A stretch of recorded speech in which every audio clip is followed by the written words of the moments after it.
नमस्कार, जनप्रभात सुपरफास्ट में आपका स्वागत है। मैं हूं हेमेंद्र सिंह। नजर डालते हैं आज की सुर्खियों पर। नेपाल के पीएम केपी शर्मा ओली और भारत के सेना अध्यक्ष एमएम नरवणे की मुलाकात हुई। इस बीच नेपाल के पीएम ने उम्मीद जताई है कि मौजूदा मुद्दों को दोनों देश बातचीत के जरिए सुलझा लेंगे। उन्होंने कहा कि नेपाल और भारत का रिश्ता सदियों पुराना और खास। सीडीएस जनरल बिपिन रावत ने पूर्वी लद्दाख में तनाव पर बड़ा बयान दिया है। रावत ने कहा है कि चीन आर्मी को लद्दाख में उसके दुस्साहस के लिए अप्रत्याशित चुनौती मिली है। हमारी पोजीशन पर कोई सवाल नहीं है। हम एलएसी पर किसी भी बदलाव को स्वीकार नहीं करेंगे।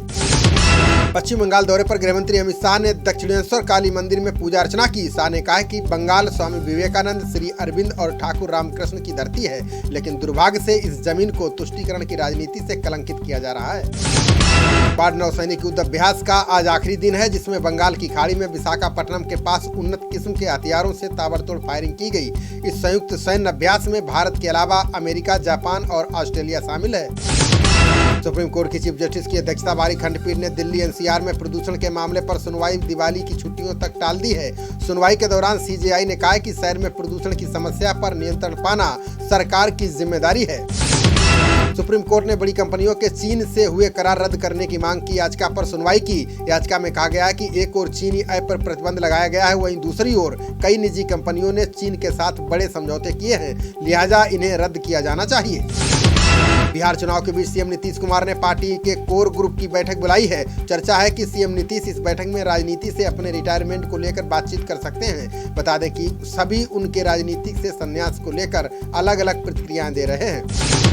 टीवी पत्रकार अर्नव गोस्वामी से जुड़े एक केस में महाराष्ट्र सरकार को सुप्रीम कोर्ट से बड़ा झटका लगा है। विशेषाधिकार नोटिस के खिलाफ अर्नव को लेटर लिखने और डराने को लेकर कोर्ट ने विधानसभा सचिव को अवमानना का नोटिस जारी किया है। साथ ही कोर्ट ने इस मामले में गोस्वामी की गिरफ्तारी पर रोक लगा दी है। उन्नाव मामले में सजा काट रहे पूर्व विधायक कुलदीप सेंगर की याचिका पर दिल्ली हाईकोर्ट में सुनवाई हुई। कोर्ट ने इस मामले में सीबीआई को नोटिस जारी कर जवाब दायर करने को कहा है। बता दें कि इस मामले में सेंगर समेत कुल 7 दोषियों को 10-10 साल की सजा सुनाई गई। हिमाचल सरकार के मंत्रिमंडल में फेरबदल की चर्चा तेज हो गई है। इसका दिवाली से पहले विस्तार हो सकता है। बीजेपी आला कमान के बुलावे पर सीएम जयराम ठाकुर दिल्ली पहुंच गए हैं। दिल्ली में नड्डा और सीएम के बीच मंत्रियों के नामों पर चर्चा होगी। लखनऊ में सीएए और एनआरसी के विरोध में प्रदर्शन करने वाले आरोपियों पर 5000 का इनाम घोषित किया गया है। इनके घरों के बाहर पोस्टर चस्पा किए गए हैं। इनमें मौलाना सैफ अब्बास और सिया धर्मगुरु कल्बे सादिक के बेटे शिवतेन की भी तस्वीरें शामिल हैं। बिहार विधानसभा के अंतिम चरण में कुल 78 सीटों पर कल मतदान होगा। चुनाव को लेकर सारी तैयारियां पूरी कर ली गई हैं। इस चरण में मुजफ्फरपुर, दरभंगा, समस्तीपुर, सहरसा और वैशाली की 22 सीटों पर भी चुनाव है, जहां कई दिग्गजों की प्रतिष्ठा दांव पर है। बिहार चुनाव के बीच लालू प्रसाद यादव को बड़ा झटका लगा है। लालू की दुमका कोषागार मामले में जमानत याचिका पर आज सुनवाई होनी थी, जिसे छुट्टी की वजह से टाल दिया गया है। अब 27 नवंबर को उनकी याचिका पर सुनवाई होगी। रूस के राष्ट्रपति व्लादिमीर पुतिन अगले साल अपना पद छोड़ सकते हैं। मीडिया रिपोर्ट्स में कहा गया है कि राष्ट्रपति पार्किंसंस बीमारी से जूझ रहे हैं। एक पर्यवेक्षक द्वारा समीक्षा की गई फुटेज के अनुसार पुतिन हाल ही में अपने पैरों को लगातार हिलाते हुए दिखाई दिए।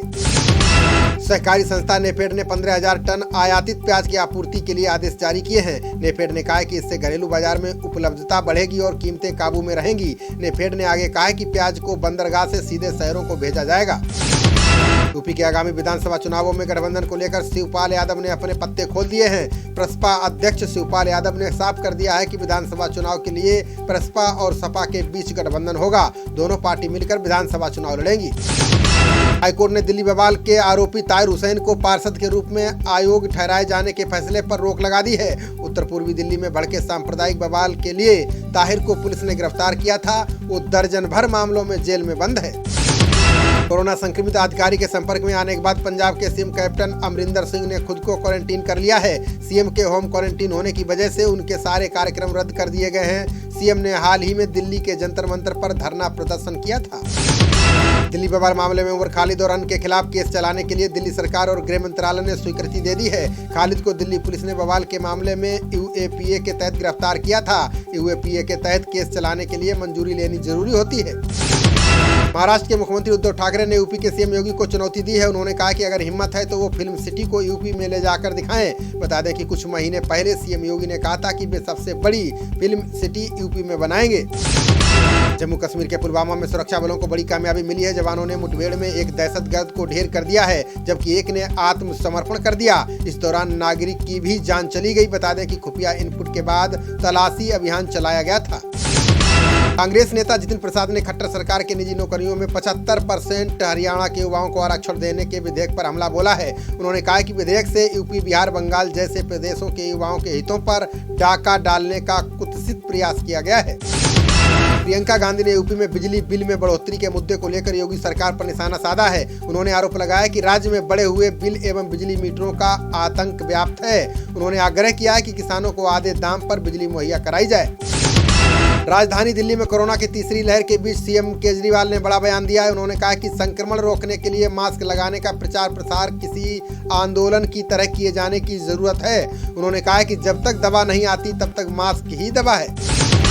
यूपी की अलीगढ़ मुस्लिम यूनिवर्सिटी में कोरोना वैक्सीन का ट्रायल किया जाएगा। यूनिवर्सिटी के जवाहरलाल नेहरू मेडिकल कॉलेज और अस्पताल में वैक्सीन का ट्रायल होगा। इसके लिए 10 नवंबर से पंजीकरण होगा और 14 नवंबर से 1000 लोगों पर परीक्षण किया जाएगा। कर्नाटक के हुबली जंक्शन पर दुनिया का सबसे लंबा रेलवे प्लेटफॉर्म बनने जा रहा है। रेल मंत्री पीयूष गोयल ने इसकी फोटो शेयर की है। उन्होंने कहा कि सफाई, लाइट, सौंदर्यीकरण और आधुनिक सुविधाओं से प्लेटफॉर्म लैस होगा। इसकी लंबाई दुनिया में सबसे ज्यादा होगी।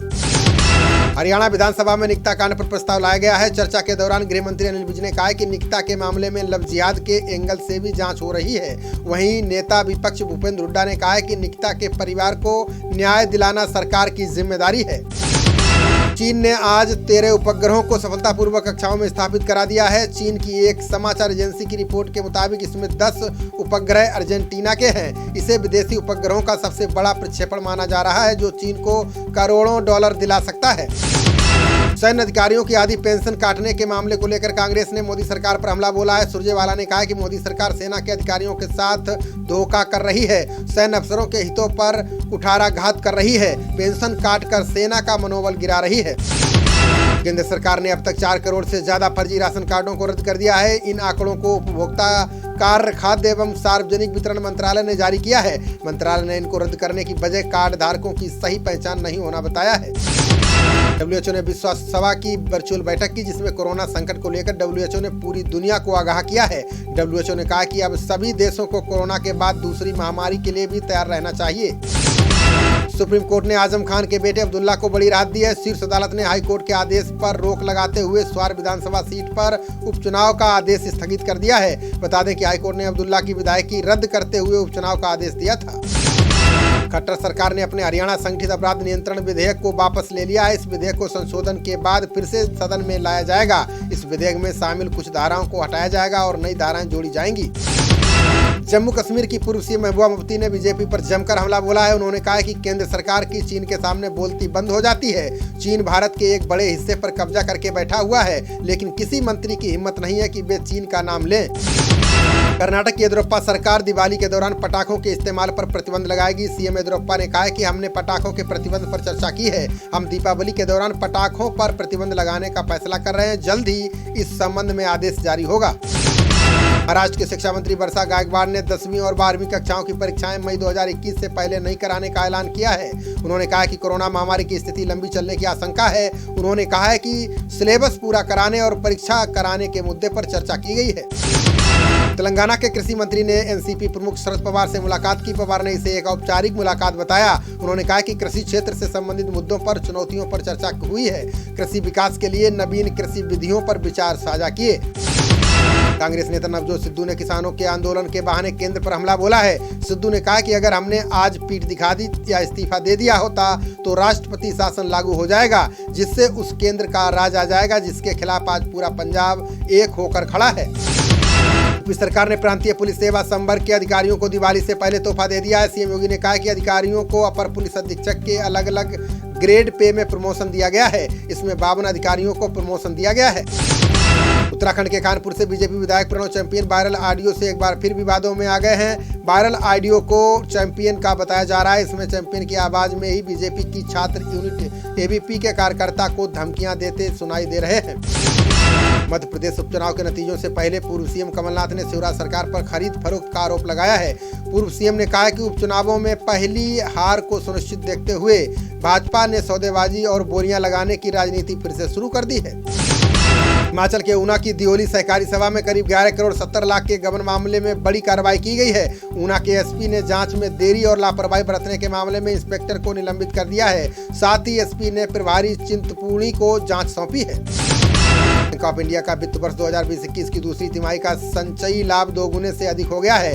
बैंक ने बीते वित्त वर्ष की समान अवधि में 257 करोड़ रुपए का शुद्ध लाभ दर्ज किया था, जबकि इस अवधि में बढ़कर 543 करोड़ रुपए हो गया है। यूपीएससी ने सिविल सेवा की मुख्य परीक्षा की तारीखें घोषित कर दी हैं। आयोग ने कहा कि मुख्य परीक्षा 8 जनवरी से 17 जनवरी 2021 के बीच कराई जाएंगी।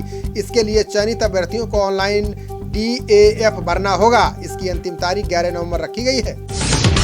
यूजीसी ने देश भर के विश्वविद्यालयों और कॉलेजों को फिर से खोलने के लिए दिशा निर्देश को अधिसूचित किया, जिसके तहत परिसरों को फिर से खोलने का निर्णय उनके कुलपतियों और प्रमुखों पर छोड़ दिया गया है। साथ ही संबंधित राज्य सरकारों को फैसला करना होगा। हाथरस मामले में सीबीआई की टीम की छानबीन और पूछताछ जारी है। इसी क्रम में सीबीआई की टीम आज उनके गांव पहुंची। यहां सीबीआई ने घटनास्थल पर छानबीन की। इस दौरान उसकी मां और बड़े भाई घटनास्थल पर सीबीआई टीम के साथ मौजूद रहे। यूपी के भदोही के बाहुबली विधायक विजय मिश्रा पर प्रयागराज विकास प्राधिकरण ने बड़ी कार्रवाई की है। प्राधिकरण ने विजय मिश्रा की प्रयागराज के अल्लाहपुर की कोठी को अवैध बताया। इसके साथ ही प्राधिकरण ने कोठी पर बुलडोजर चलवाकर ढहा दिया। केंद्रीय वित्त मंत्री अनुराग ठाकुर ने लंबे समय से घाटे में चल रही सरकारी कंपनियों पर बड़ा ऐलान किया है। वित्त मंत्री ने कहा है कि इन कंपनियों को जल्द ही बंद किया जाएगा। इसके लिए सरकार नई गाइडलाइंस लाने की तैयारी कर रही है। इन कंपनियों की संख्या करीब 34 है। राजस्थान के मुख्य सूचना आयुक्त और सूचना आयुक्त के आवेदन की तिथि को एक बार फिर से बढ़ा दिया गया है। गहलोत सरकार ने चौथी बार इसे बढ़ाकर 13 नवंबर कर दिया है। बताया जा रहा है कि पूर्व मुख्य सचिव DV गुप्ता इसके दावेदार हैं, जबकि सरकार पूर्व मुख्य सचिव राजीव स्वरूप को बनाना चाहती है। बांदा में जन समस्या निवारण कैंप का आयोजन किया गया है। यह कार्यक्रम नगर पालिका आपके द्वार कार्यक्रम के तहत किया गया। नगर पालिका अध्यक्ष ने कहा कि प्रत्येक नगरवासी की समस्या को सुनकर उनका निवारण किया जाएगा। इसमें नगर निगम के कर्मचारी भी उपस्थित रहेंगे। खबरों का सिलसिला जारी रहेगा। देखते रहिए जनप्रवाद। नमस्कार।